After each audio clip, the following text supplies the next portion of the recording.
chegamos aos 300 inscritos no canal. Spartans! What is your profession?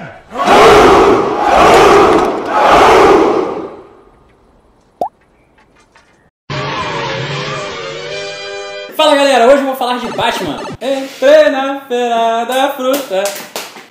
Não sei o resto, tá tocando aí pra vocês. Hoje eu vou falar especificamente de um desenho do Batman, que é o Batman Cavaleiro das Trevas parte 1 e parte 2, que é inspirado na HQ do Batman Cavaleiro das Trevas, do Frank Miller, de 1986.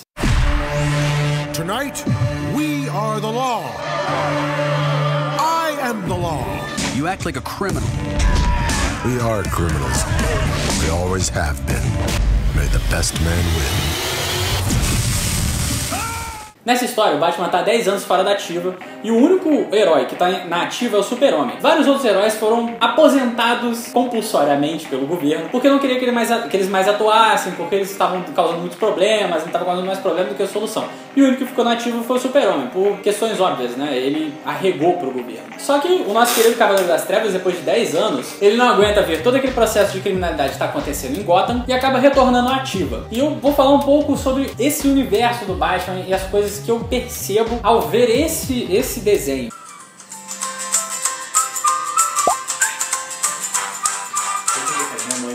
Tem sua mãe ainda. Fala, Nádia. Todo mundo já conhece a história do Batman, né? É o garoto que teve os pais que foi assassinado, quer dizer, o garoto bilionário que teve seus pais assassinados, e por conta disso ele começou a combater o crime mais pra frente. Dá pra pensar muito bem que ele tinha sérios probleminhas na cabeça, não teve terapia, e aí ele acabou se vestindo de morcego e saindo correndo atrás de outras pessoas na rua, que começaram a se vestir mais malucamente do que ele, e virou uma zona foda a cidade de Gotham. Nigel, fala Nigel. Eu não tô falando que isso é uma coisa ruim não, tá, cara? Eu gosto do Batman, eu gosto muito do personagem do Batman, mas tem várias considerações aí sobre ele. Nigel. Uma das considerações que eu tenho sobre o Batman é a seguinte: será que ele realmente faz o que ele faz por um altruísmo, né, por uma vontade de combater o crime, combater tudo aquilo que aconteceu com ele, da violência que ele sofreu, ou na verdade ele só tá sublimando todo o processo de ódio e raiva que ele tem pela morte dos pais dele? Vocês vão me crucificar foda, mas é uma questão, que é uma coisa, na verdade é uma questão íntima do Batman, né? Ninguém sabe disso, ninguém tem certeza se é realmente essa questão ou não. O que acontece nesse desenho específico é que a gente começa a perceber que a criminalidade ela só vai aumentando na cidade, mas ela vai aumentando por uma ineficiência da atuação do Estado naquele determinado momento. Não só da atuação do Estado, mas da atuação do mercado também. Começar a falar mal do capitalismo, que vocês não gostam, né? Tem gente que não gosta desse negócio, né? O capitalismo é tipo uma igreja.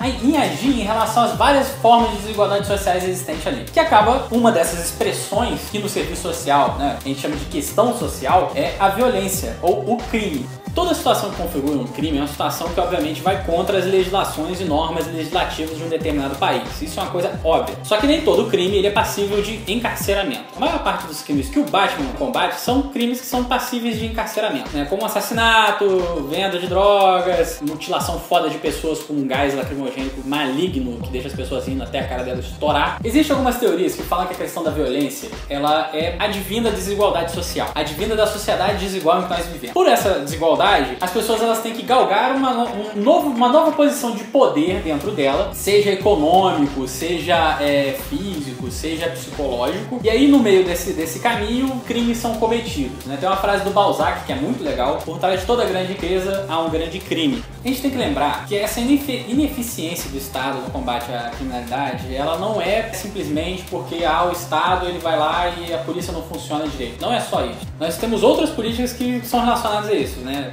Por exemplo, nós teremos a política de assistência, nós teremos a política de saúde, a política de trabalho, a política de empregabilidade, né, que vem junto com essa questão da política do trabalho. Tudo isso funciona em uma rede intrincada do nosso sistema. Porém, no Brasil e em vários outros países do mundo, esse sistema ele não funciona direito. Ele não funciona direito por vários fatores políticos aí. Um dos fatores políticos maravilhosos para a PM do Rio de Janeiro não funcionar do jeito que ela deveria funcionar é porque, afinal de contas, se nós tivéssemos uma polícia que, ao reprimir uma determinada manifestação, entendesse que a manifestação é livre e que é direito daqueles manifestantes se manifestarem, seria muito perigoso para o Estado. Imagina que loucura, a polícia questionar uma ordem, virar e falar assim: olha, eu não vou fazer isso porque isso vai prejudicar várias pessoas. Você não é caveira, você é moleque. Agora, eu vou falar uma coisa muito depressiva pra você. Música depressiva. O mercado, ele dita o que o Estado vai fazer. O Estado, ele só existe pra sustentar a existência do mercado. Então, olha que loucura. A gente tem um mercado gigantesco de armas de fogo. Se a gente diminuir a violência, o nível de violência na sociedade, a gente vai fazer com esse mundo de armas de fogo. As pessoas vão começar a praticar por esporte. Existe um lobby muito grande das empresas de armas, de outras empresas determinadas, de bancos e assim por diante, que a desigualdade social ela continua existindo. Um lobby bem legal desse é o que a gente tem do lobby dos bancos. Os bancos fazem lobby para que o salário mínimo não aumente. O salário mínimo não aumentando, a gente tem que ficar dependente de cartão de crédito. A gente dependente de cartão de crédito, a gente tem que ficar dependente do banco. Então, logo, o banco influencia no Estado, que por sua vez influencia no tamanho do seu salário mínimo.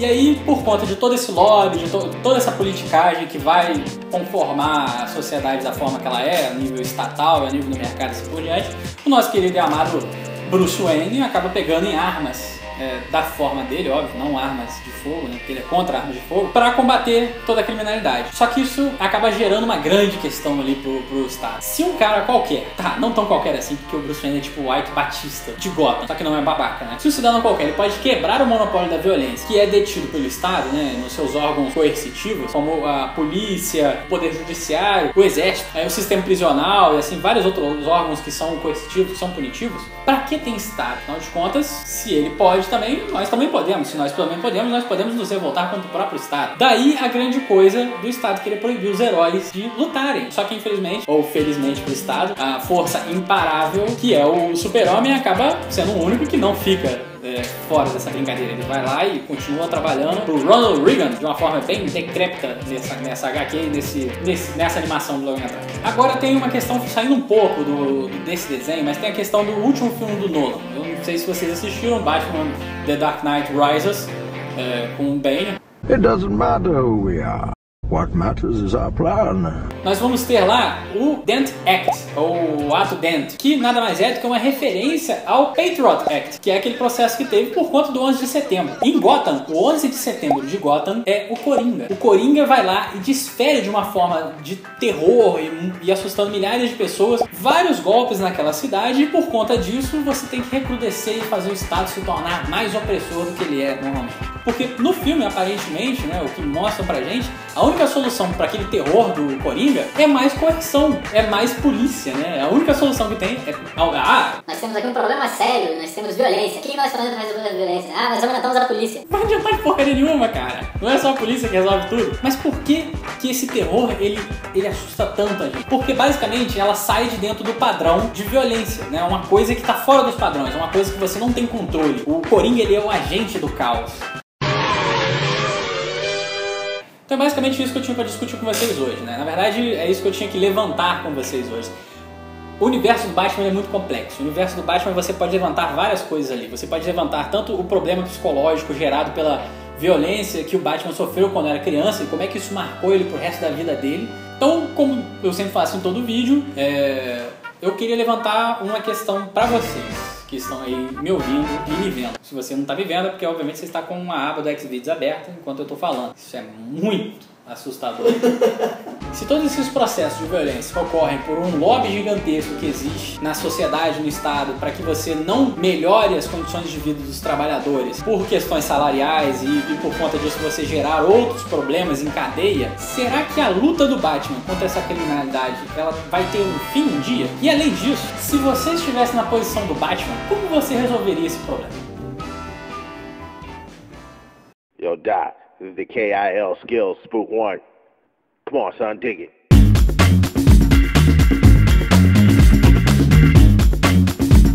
Vocês estão achando o quê? Se a brisa de gravar é fácil?